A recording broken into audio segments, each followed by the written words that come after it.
right, first video in a while. I've got the Supra front end in the air. Don't worry, I got a jack stand on both sides and wheel chocks. But so I've figured out a bunch of stuff that's going on in this car. The Brembo kit is, I had my doubts as to whether this was an actual Brembo caliper, but as it turns out, this is the Mopar SRT caliper, and there's basically an adapter kit that people sell to adapt these things to the Supra knuckle. So that's fine. I think I might actually keep these brakes since they actually perform pretty well. A couple things. The new subframe is in. You can see it. It's that shiny new part behind the shock there. And now the car drives much better. I think there's just a couple of more things to do on the suspension, possibly bushings in the future, but as of right now, I'm pretty happy with how this drives. However, we do have a problem with the rotor. You can see that there's it's been scored by the tie rod end ball joint piece. So I think it's not actually touching. I don't know if you can see in the camera, but this does not actually touch. And this is, I mean, it's solid. It doesn't move around. So I think what was happening was when the bad subframe was still in the car, the control arm, because the camber control was just not able to work correctly, the camber bolt would just wiggle around and cause the camber to go in and out, causing the ball joint to scrape the rotors. So I've already got, so these are actually Brembo ISF rotors from Lexus ISF cars. I got a new pair on the way. And I also have a couple of new tie rod ends on the way. So I wanted to see if the tie rod was actually damaged, like if this was the one that caused the damage. It's hard to tell. I would have to take the rotor off. There's a chance that it's not, though. There's a chance that somebody fixed this and then but didn't fix the original problem caused by the subframe. So either way, I need new rotors. That's going to go in next. But yeah, I'm pretty much at the bottom of this issue. So I think once I get a new rotor on and get the new tie rods in, the front end of this car will be done as far as getting it back to baseline. The other issue I wanted to find out about was this thing was making a terrible racket turning right. So I kept looking down here for issues with this fender liner, but it seemed fine. And I was scratching my head, but it turns out that piece right there is what is causing terrible noise. So the treads on the tire would catch this and just like make a fucking, like a playing card and bicycle spoke sound. So I'm gonna trim that out. I'm at my parents' house, so I don't have my full tool set, but I've got some kitchen shears here. I'm just gonna trim that out and then order another one of these fender liners. But yeah, this is good progress. I've got parts on the way, and I've diagnosed pretty much all the major issues on the front end. So I'm pretty happy with that. All right. Aside from that, the car will be much more drivable after I trim this fender and get the new one in. And then I should have some videos with the new brake rotors and other stuff. All right, cool. See ya. Bye. Okay, back in my garage. Got the LEDs in. They look a lot better. And I also got the TPMS sensors working. I'll go in the car and show you now.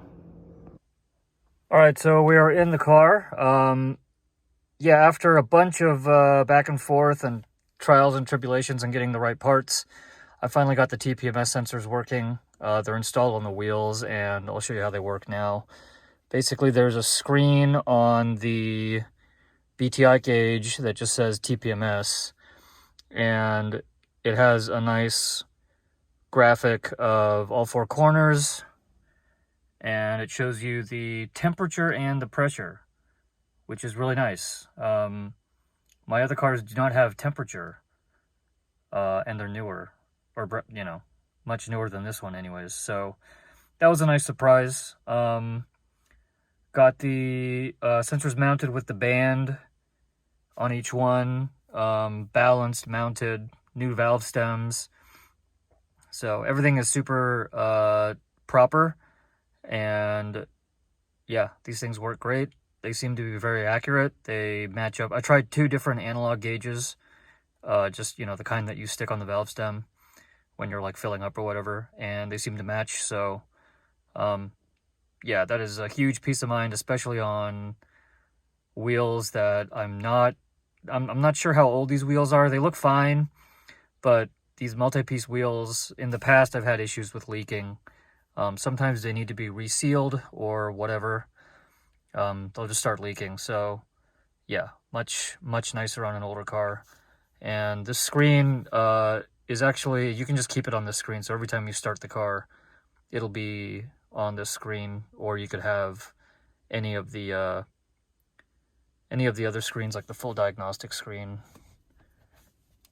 Whoops, that's the main display, but there's also like diagnostics, which just gives you a bunch of info when the car is driving. So I still have to play around, maybe change some of these settings, but very happy with this.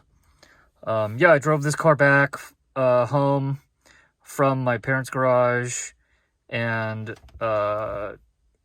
it's so much nicer now with the fender liners fixed, the new subframe in, proper alignment. You know, it drives probably, I'd say 85-90% of where I want it. It still has a little bit of bump steer, and this is a Target chassis, so it still kind of like shakes on certain bumps. And I've ordered some. It's funny, I've wanted this part for over 20 years since I had my first Supra, but I just never got around to ordering it.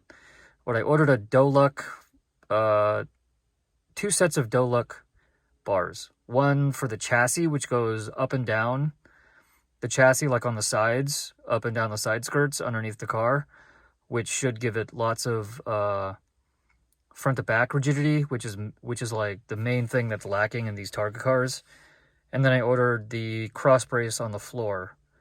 So that should hopefully, from what I read and from everything I've heard, that should significantly improve the rigidity of the chassis and get rid of some of that like shakiness and bump steer. And if that doesn't fix it, I know for sure it'll fix at least some of the chassis flex.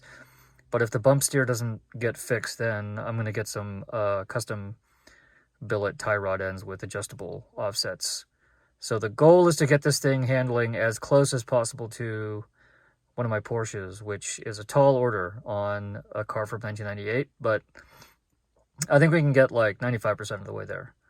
The main thing is just getting rid of that chassis flex, which is just such a pain on these Targa cars. It's always omnipresent. Like every time you hit a bump, like a big bump on the highway, or you go up like a steep driveway, right where it inflects, the car just wants to twist.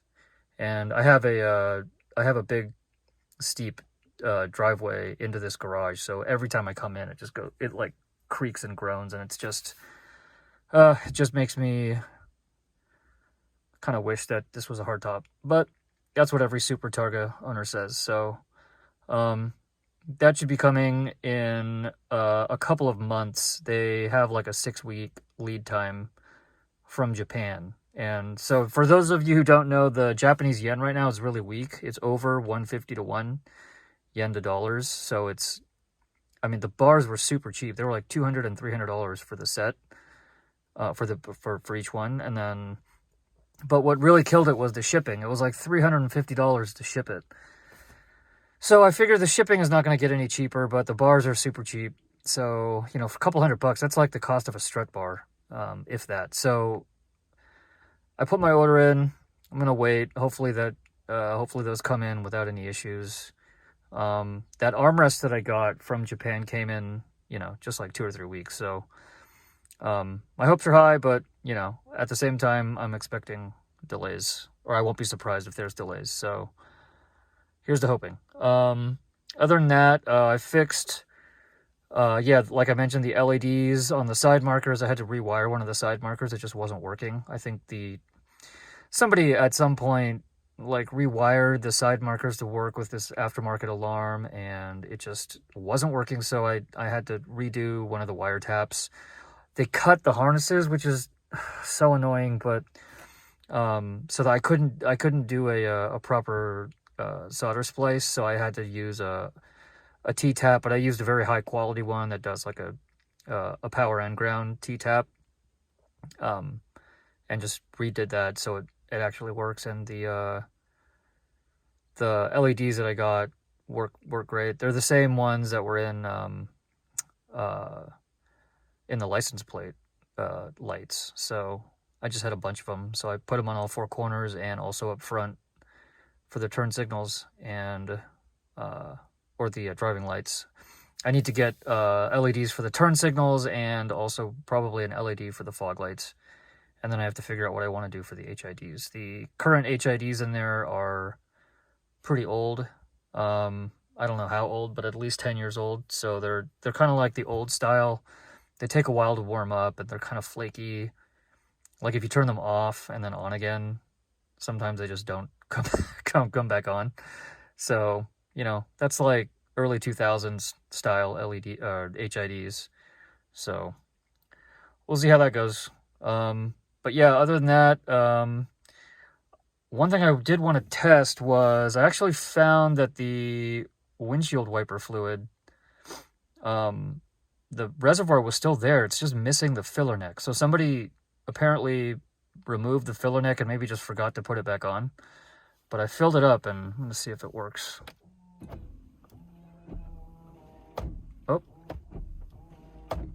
One of them works. So, okay. I've got to figure out what's going on there. Oh, one of them's dribbling out. The other one's dribbling out. I think it might just be blocked by paint. I don't know if you can see that, but anyways, I'll have to figure that out. But the motor, the pump still works, and these new wipers are great. So yeah, that's it for updates. Next time I'll do a night driving video. So yeah, I mean, these videos that I make with just the updates and the mods, this is basically just documentation for myself.